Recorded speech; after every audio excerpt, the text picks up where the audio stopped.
What happened? Yeah, good question. I mean, I didn't speak to the team yet, or didn't look into any data, but to lose a car like that on the braking, I've never experienced that in my life. So yeah, I hit the pedal and suddenly the whole rear axle just completely locked up. So definitely, definitely a bit weird. Skypad, and he said he heard the downshift before actually sounded very odd, and he said the downshift before sounded odd. I don't know if that was connected. I think it already went wrong before the downshift, because I hit the pedal, and as soon as I hit the pedal, because you quite quickly downshift, right? But it already immediately locked on the peak of the brake pressure, basically. So yeah, something very weird, that's for sure. That's the target. But I mean, there's so many unknowns, of course, at the moment that we still need to get on top of. Yeah. We'll see tomorrow what we can do. Max Verstappen exploded on the radio after the Australian qualifying crash, and what he said put Red Bull in a very awkward position. It wasn't a simple driver error. Max claimed the car completely locked the rear axle under braking. I want to read your comments. Do you think this problem is the fault of the new Red Bull, or was it simply a Verstappen mistake?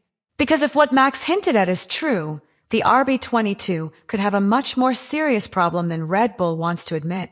Stay until the end, and don't forget to subscribe to the channel. In this video, we're going to analyze what really happened with Max Verstappen during qualifying for the Australian Grand Prix. Not only the crash that brought out the red flag in Q1, but also Verstappen's own stark admission about the car's behavior.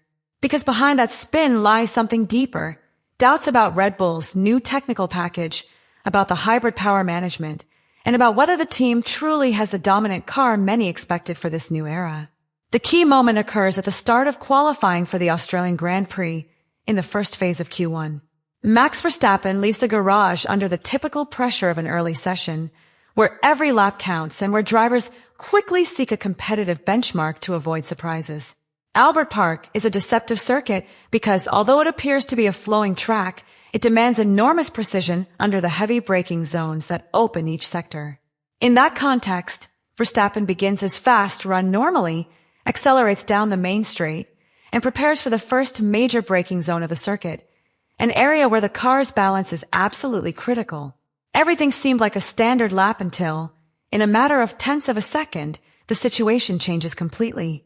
When he reaches the braking point for the first corner, Verstappen hits the pedal with the usual aggression that characterizes his driving style. But instead of the stable response he expected from his Red Bull, the car reacted unexpectedly. The rear axle locked up abruptly, and the car instantly lost stability. The result was a violent spin that sent it hurtling into the gravel with no chance of correction. There was no room to save the car, no time to react. The RB22 slid off the track and crashed into the barriers, immediately bringing out the red flag and eliminating Verstappen from the session in a matter of seconds. What made this incident so hotly debated in the paddock wasn't just the accident itself, but the explanation that followed. On the team radio, a clearly frustrated Verstappen could be heard saying that the car's rear axle completely locked up under braking. That statement completely changed the interpretation of the incident. Instead of appearing to be a simple error of braking too aggressively, it began to suggest that something in the car's behavior had reacted abnormally. What could have caused such a sudden lockup of the rear axle of a car that, in theory, is designed precisely to avoid these kinds of situations? In modern Formula One, braking systems are deeply integrated with the car's energy management, meaning that deceleration doesn't depend solely on the brake pedal and carbon discs. Electronic systems that recover energy during braking also come into play. When Verstappen claims the car locked up suddenly, several engineers and analysts immediately begin to suspect the interaction between mechanical braking and the energy recovery system, something that has become much more complex with the new hybrid regulations. Discussions within the paddock began to point to possible erratic behavior of the ERS system at corner entry. Under normal conditions, the system recovers energy when the driver brakes, using the electric generator connected to the drivetrain. But if the transition between electric recovery and hydraulic braking isn't perfectly calibrated, an imbalance in brake force distribution can occur. This imbalance can transfer too much deceleration load to the rear axle for a fraction of a second, enough to cause exactly what was seen at Turn 1 in Melbourne. From the outside, it might look like a simple spin, but for engineers, it's a potential symptom of an energy map that isn't yet fully refined. Another element that fueled these rumors was the car's behavior during free practice. Verstappen had already experienced episodes of unexpected oversteer that didn't quite fit with the stability that normally characterizes Red Bulls. In one of these off-track excursions, damage was even recorded to the car's floor, forcing the team to work intensively overnight to repair and check the car. When these signs are combined with the qualifying crash, a more complex picture of the RB22 begins to emerge. It doesn't appear to be a slow car by any means. In fact, several analyses suggest that it could be one of the fastest on the grid when everything is working correctly. The problem is that its performance seems to depend on an extremely precise technical window. The engineers spoke of an incident that still needed to be analyzed with data and telemetry, insisting that the car showed very competitive potential throughout the weekend. In Formula One, this form of communication is common. Teams rarely admit to structural problems during a Grand Prix because doing so can generate media pressure, internal doubts, and even strategic advantages for rivals. Therefore, the message from the Red Bull pit wall was clear from the outset: calm, technical analysis, and no hasty conclusions. However, Verstappen's stance was slightly different, and that's what made the situation much more interesting. Even before arriving in Australia, Max himself had already made some statements that surprised many analysts. Instead of projecting the absolute confidence that normally characterizes Red Bull, Verstappen admitted that the team still had quite a bit of work to do to fully understand the new car. He even went so far as to suggest that he didn't see Red Bull as the automatic favorite to win in Melbourne. After the qualifying crash, Verstappen's discourse evolved from an emotional reaction to a more strategic explanation in front of the media. On the radio, he sounded clearly frustrated, noting that the car had locked the rear axle without warning. But when he spoke publicly, his message was more analytical. He acknowledged that the incident was likely related to the complexity of the new hybrid systems and the difficulty of finding the perfect balance in this type of car. With this stance, Verstappen managed to convey two ideas simultaneously. On the one hand, he argued that the mistake wasn't entirely his. On the other, he made it clear that the team is still in the process of understanding the new technical package. If the Melbourne incident is confirmed as a problem related to the interaction between braking and energy recovery, the consequences for Red Bull could be far more significant than they initially appear. In modern Formula One, hybrid systems are not simply an engine add-on, but a core component of the car's performance. How the car recovers energy, deploys it under acceleration, and integrates it with braking directly determines the car's stability during critical moments of a lap.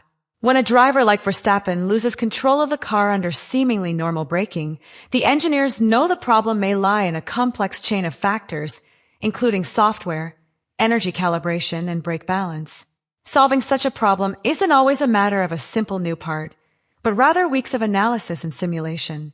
Another important consequence concerns how Red Bull will need to set up the car in the coming weekends. If the team discovers that the RB22 is operating too close to the technical limits to extract its full performance potential, they may be forced to adopt more conservative setups while they further understand the behavior of the hybrid system. This means adjusting to less aggressive energy maps, modifying brake bias, and perhaps sacrificing some car rotation in certain corners. Simply put, Red Bull might have to choose between maximum theoretical performance and greater operational stability. And on an increasingly competitive grid, even a small loss of performance can be the difference between fighting for the win and simply staying within the leading group. The first thing we can expect in the short term is a very intensive technical investigation within Red Bull to understand exactly what happened during that braking maneuver. In modern Formula One, every incident of this type is analyzed with a massive amount of data. Engineers will review the telemetry millisecond by millisecond, comparing the braking pressure applied by Verstappen, the behavior of the hybrid system at that moment, and the load distribution between the axles. They will also study how the energy maps interacted with the car's aerodynamic balance at corner entry. This type of analysis not only seeks to explain the accident, but also to prevent it from happening again. And when a team of Red Bull's caliber finds a potential anomaly in its system, the absolute priority is to understand whether it is an isolated incident or a pattern that could reappear in other similar braking situations. In parallel, the team will have to decide how it wants to manage the RB22's performance in the upcoming races. If the engineers conclude that the car operates within an extremely narrow window to reach its full potential, they may temporarily opt for safer setups. This would involve modifying certain energy maps, smoothing out regenerative braking, or adjusting the brake bias to reduce the risk of rear-end lockup. These decisions may seem small from the outside, but in Formula One, every adjustment affects the car's overall behavior. Sometimes a small gain in stability can cost several tenths of a second per lap, and on such a competitive grid, those tenths can make the difference between fighting for the win or simply scoring points. From Verstappen's perspective, what we'll likely see is a very characteristic response to his competitive style. Historically, when Max encounters an adverse situation, he tends to turn that frustration into additional motivation to attack during the race. But he's also an extremely intelligent driver when it comes to managing risk when the car isn't behaving entirely predictably. In this scenario, his objective will be twofold. On the one hand, to demonstrate that he's still capable of extracting performance even in challenging circumstances. On the other hand, it helps the team gather as much information as possible under real race conditions, something that is often more valuable than any simulation or training session. What happened in qualifying in Australia made one thing very clear to everyone who follows Formula One closely. Max Verstappen's crash wasn't simply another mistake on a lap at the limit. It was a moment that exposed the complexities of a new generation of cars, much more dependent on energy management, software, and perfect synchronization between multiple systems. When a driver of Verstappen's caliber loses control of the car under seemingly routine braking, the entire paddock starts asking questions. And those questions go straight to the heart of the new Red Bull. At the same time, Verstappen's reaction also sends an important message about the situation within the team. There was no attempt to completely cover up what happened, but neither was there a direct accusation against the car. Instead, Max hinted that the team is still exploring the limits of its new technical package. That kind of statement reveals something we rarely see from such a dominant force as Red Bull, a process of adaptation, learning, and adjustment in the midst of a new technical era that no one has yet fully mastered. And now I want to know your opinion. Do you think the problem was really with the car, or did Verstappen push the limits too far?